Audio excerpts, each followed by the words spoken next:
বিসমিল্লাহির রহমানির রহিম। প্রিয় শিক্ষার্থীরা, সবাইকে আসসালামু আলাইকুম। সবাই ভালো আশা রাখি। আজ আমি তোমাদের দ্বিতীয় অধ্যায় লেনদেন সম্পর্কে আলোচনা করব। এখানে কিছু প্রশ্ন দেওয়া আছে, যেমন একটি প্রশ্ন লিখেছেন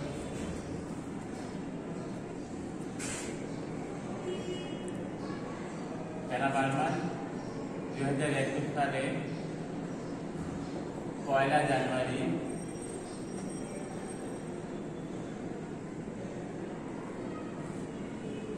তারিখে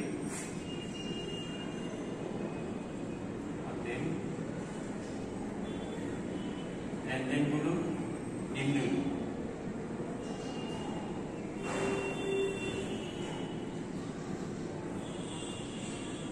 অথবা 1 তারিখে 100 টাকা নিয়ে ব্যবসা শুরু করবে। যেমন এখানে বলা আছে জানুয়ারি 1 তারিখে ব্যবসা মূলধন আনা হলো 2 লাখ টাকা, জানুয়ারি 3 তারিখে নগদে পণ্য করে 60,000 টাকা। সবাই প্রশ্নটা তুলে নেবে। এখানে 1 থেকে নিয়ে 30 তারিখ পর্যন্ত প্রশ্ন দেওয়া আছে।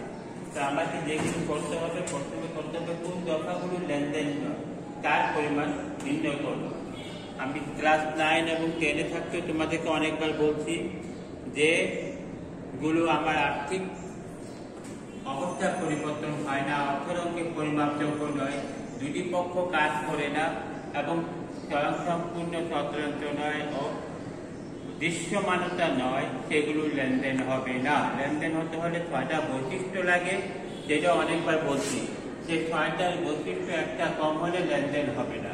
তো আমি এখন দেখাবো কোনগুলো লেনদেন নয়। আমি এর আগে বলেছিলাম ফরমায়েশ, সিদ্ধান্ত নেওয়া, নিয়োগ দেওয়া, ব্যক্তিগত প্রয়োজনে ব্যক্তিগত কাজের জন্য ব্যাংক থেকে ঋণ নেওয়া, ব্যক্তিগত টাকা দিয়ে ব্যক্তিগত খরচ করা, সেগুলো লেনদেন হবে না। তা আমি এখন তোমাদেরকে ক নম্বর উত্তরটা দেখাচ্ছি। লেনদেন নয় তার পরিমাণ নির্ণয় করো। সবাই খাতা বের করে পড়ার চেষ্টা করো। এই দেখো ক নম্বর উত্তর লিখলাম, নিম্নে লেনদেন তার পরিমাণ নির্ণয় করা হলো। যেগুলো লেনদেন নয়, আমি একটু আগে বললাম ব্যক্তিগত প্রয়োজনে ব্যাংক থেকে ঋণ দিলে লেনদেন হবে না। যেমন জানুয়ারি 12 তারিখে বলা আছে ব্যাংক থেকে ঋণ গ্রহণের সিদ্ধান্ত নেওয়া হলো। তাহলে এখানে 2021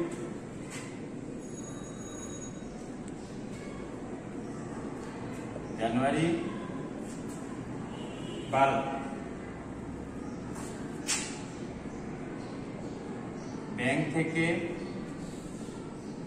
ঋণ গ্রহণের সিদ্ধান্ত নেওয়া হল। যে কোনো বিষয়ে সিদ্ধান্ত, নিয়োগ, ফরমায়েশ, ব্যক্তিগত কাজের জন্য ব্যক্তিগত খরচ হলে সেগুলো লেনদেন হবে না।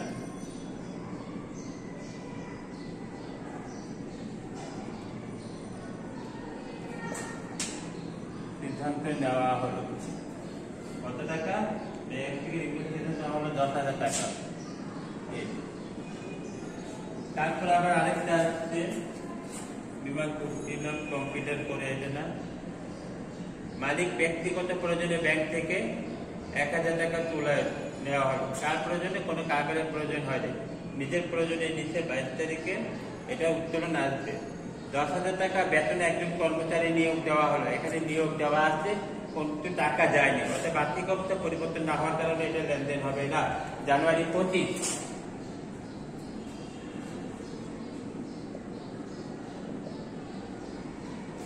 দেখো একজন কর্মচারী নিয়োগ দেওয়া হলো।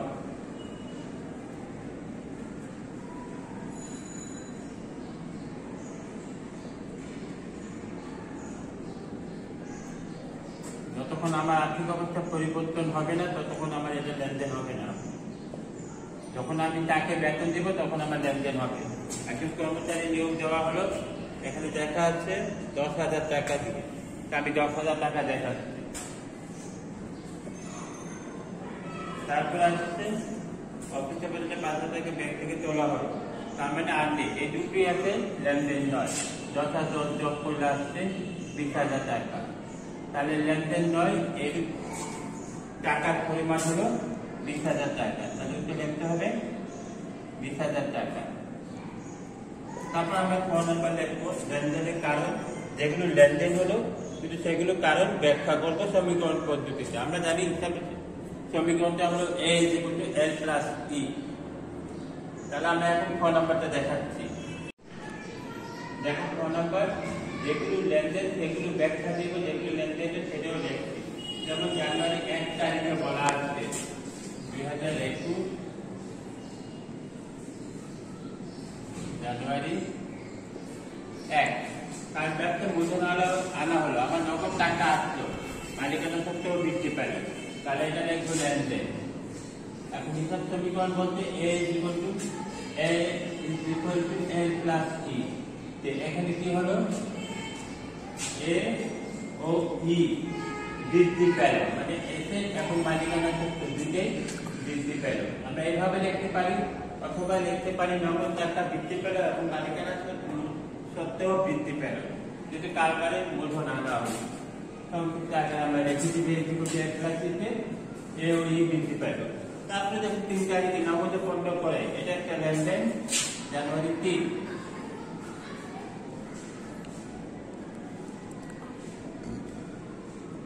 লেনদেন। হিসাব সমীকরণ সবসময় লিখতে হবে A + E তে। এখানে কি হলো, নগদে পণ্য কিনছি, সম্পত্তি চলে গেছে, তার মানে অ্যাসেট কমে গেল, মালিকানা সত্ত্ব হ্রাস পেল। A = L + E তে A ও E হ্রাস পেল। হ্রাস মানে কমে গেল, সম্পত্তি কমে গেল, মালিকানা সত্ত্ব কমে গেল।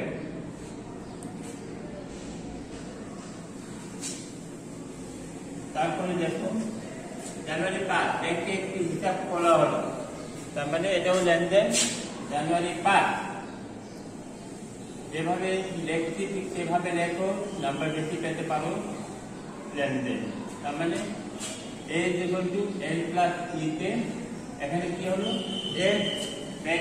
আমার সম্পদ টাকা ব্যাংকে জমা হলো, সম্পদ বৃদ্ধি পেল এবং নগদ টাকা কমে গেল, সম্পদে কমে গেল, তার মানে A বৃদ্ধি এবং A হ্রাস পেল। A বৃদ্ধি ও A হ্রাস পেল। হ্রাস পেল মানে কমে গেল।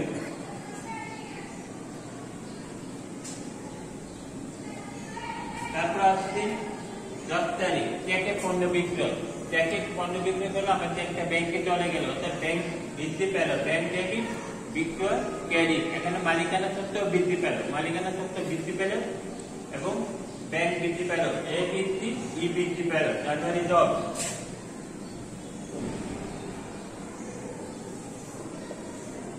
এটাও লেনদেন। A = L + E তে এখানে A বৃদ্ধি, A ও E দুটোই বৃদ্ধি পেল। আমি একবারে লিখতে পারি।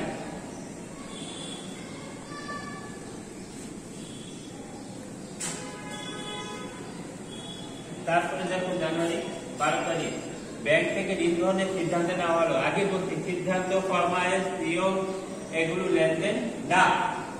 অতএব জানুয়ারি 12 তারিখ এটা লিখবো লেনদেন নয়।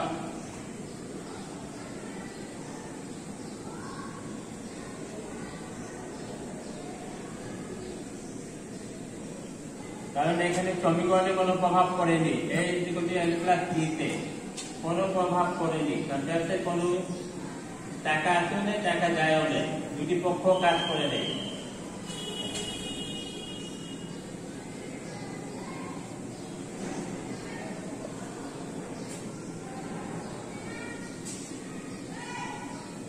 তারপর আসছে জানুয়ারি 15 বিমা প্রিমিয়াম প্রদান।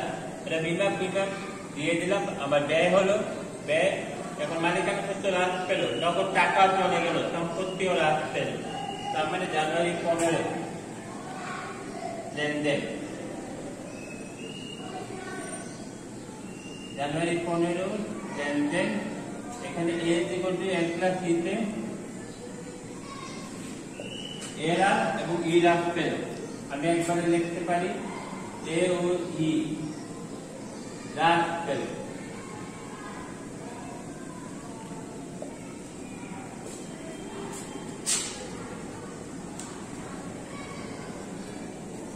তারপর 18 তারিখে একটি কম্পিউটার কিনছি। কম্পিউটার আমার সম্পদ, এটাকে আমরা অফিসের জন্য করতে পারি বা কম্পিউটার করতে পারি। কম্পিউটার আসতো কিন্তু নগদ টাকা চলে গেল, তার মানে A বৃদ্ধি এবং A হ্রাস পেল। জানুয়ারি 18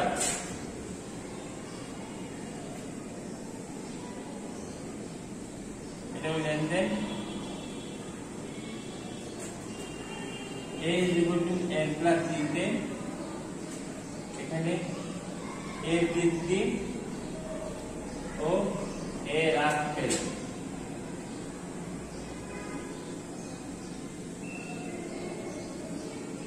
কম্পিউটার আসছে, নগদ টাকা চলে গেল, নগদ টাকা চলে গেলে A হ্রাস পায়, সম্পত্তি বৃদ্ধি পালে A বৃদ্ধি পায়।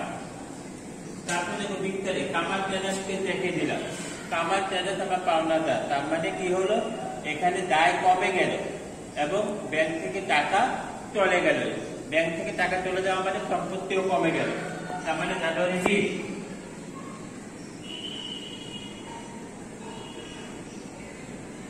লেনদেন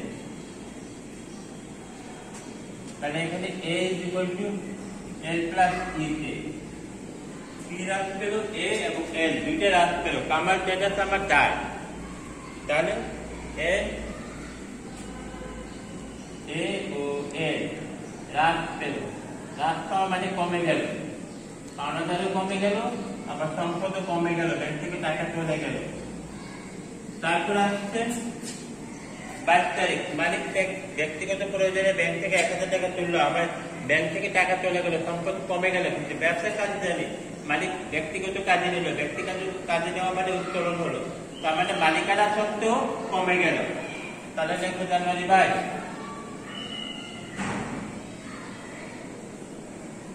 22 তারিখ হলো লেনদেন,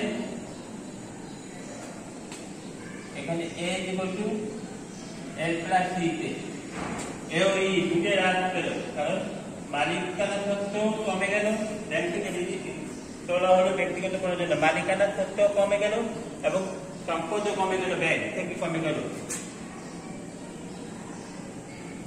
A ও E হ্রাস পেল।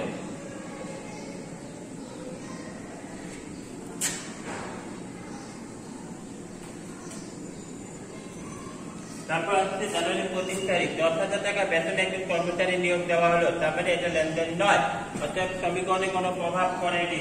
জানুয়ারি 25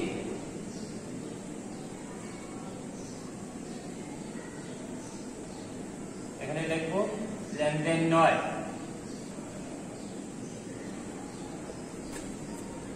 যেটা লেনদেন নয় এখানে হিসাব সমীকরণে কোনো প্রভাব পড়েনি।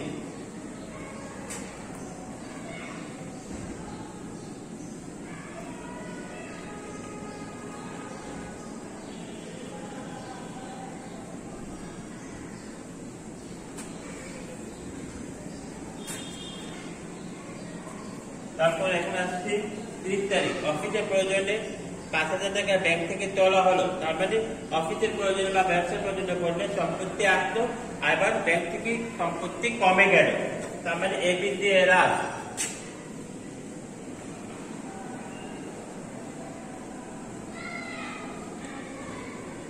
জানুয়ারি 30 তারিখে হলো লেনদেন,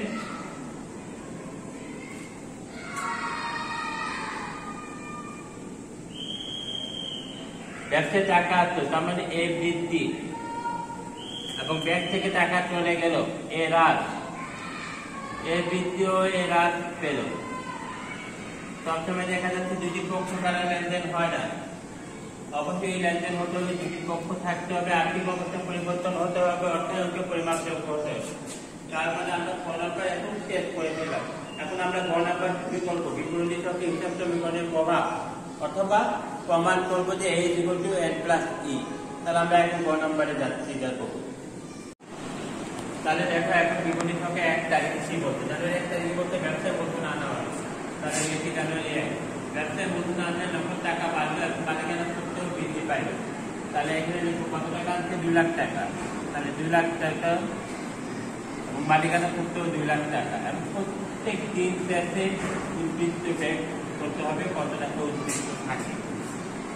এখানে মূল মন্তব্য বলে লিখলাম মূলধন আনা হলো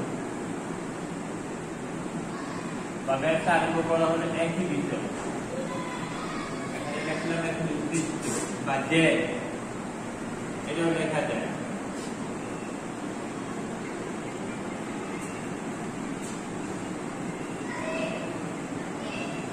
তারপরে দেখো জানুয়ারি 5,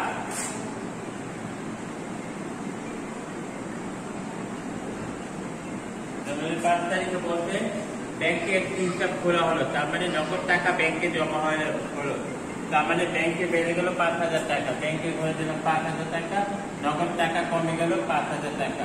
ব্যাংকে দেওয়া মানে বিয়োগ করতে হবে। তাহলে এখন 2 লাখ থেকে 5,000 চলে গেলে হয় 1,95,000। এখানে উদ্বৃত্ত বাজে, এখানে আসছে 5,000, এখানে 2 লাখ। তাহলে এখানে লিখলাম ব্যাংকে জমা। তারপর আসছে 10 তারিখ। 10 তারিখে বলছে চেকে পণ্য বিক্রি। চেকে পণ্য বিক্রি করলে ব্যাংকে টাকা বেড়ে গেল এবং মালিকানা সত্ত্ব বৃদ্ধি পেল। তাহলে দেখো জানুয়ারি 10।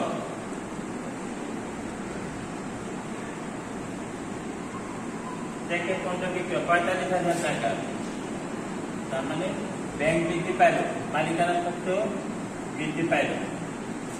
এটাকে লিখতে পারি আয় বা বিক্রয় হলো।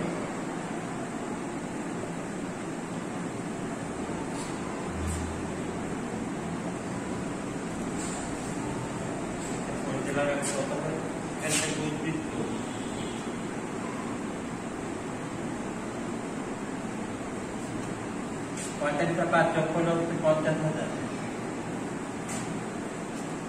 এখানে হচ্ছে 2,45,000।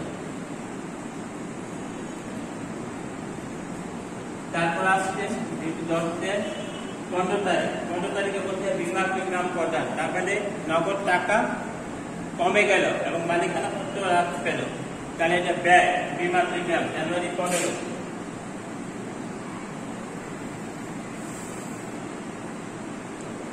জানুয়ারি 15 বীমা প্রিমিয়াম প্রদান 3,000 টাকা মাইনাস হচ্ছে, মালিকানা সত্ত্ব থেকেও 3,000 টাকা কমে যাবে, ব্যয় হয়ে।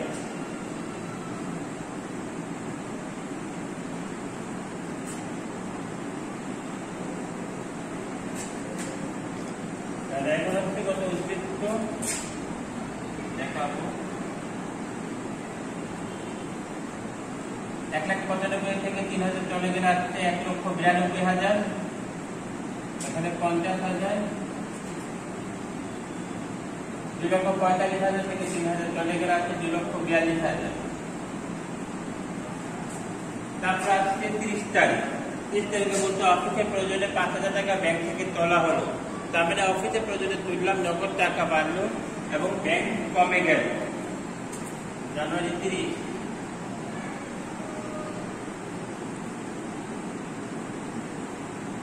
অফিসের প্রয়োজনে ব্যাংক থেকে 5,000 টাকা তোলা হলো, 5,000 টাকা নগদ বাড়লো, ব্যাংক থেকে 5,000 কমে গেল।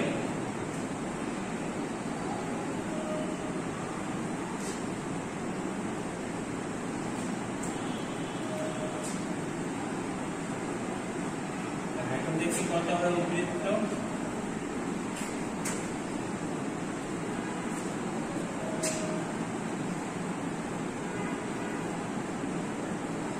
1,95,000 সাথে 5,000 যোগ করলে হবে 1,97,000।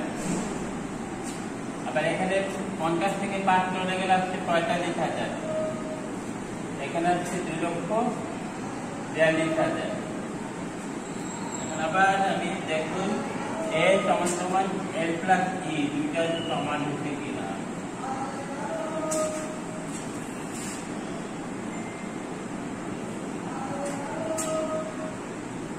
তাহলে এখানে হচ্ছে 2,42,000 আর সেখানে আসছে কত যোগ করে দেখি 1,97,000 আর 45,000, 7 5 12 2 হাতে 1 9 5 13 14 4 হাতে 1 আর 2, তার মানে 2 পার্ট আমার সমান হলো। অতএব বিবরণী ছকে হিসাব সমীকরণের প্রভাব বা প্রমাণ A প্লাস B দেখা দিলাম তোমাদের, এবং এই সম্পর্কে তোমরা আরো একটু ভালোভাবে জানতে পারবে। তোমাদের অ্যাসাইনমেন্ট যে 6টা এরকমই আসতে পারে, অতএব ভালো মতো খেয়াল করলে তোমরা অ্যাসাইনমেন্ট প্রয়োগ পারবা। প্রয়োজনে ব্যাংক থেকে উত্তোলন কার্যকর হবে। তোমরা এটা ভালো মতো খেয়াল করো এবং অ্যাসাইনমেন্টগুলো ভালো মতো দেখে আমাদের কাছে জমা দাও, তাহলে তোমরা ভালো নাম্বার পাবে ইনশাআল্লাহ আশা রাখি। কাজ এই পর্যন্ত, নেক্সট ক্লাসে আবার যখন আসবো তখন আরও বেশি ভালো আলোচনা করবো। ধন্যবাদ সবাইকে।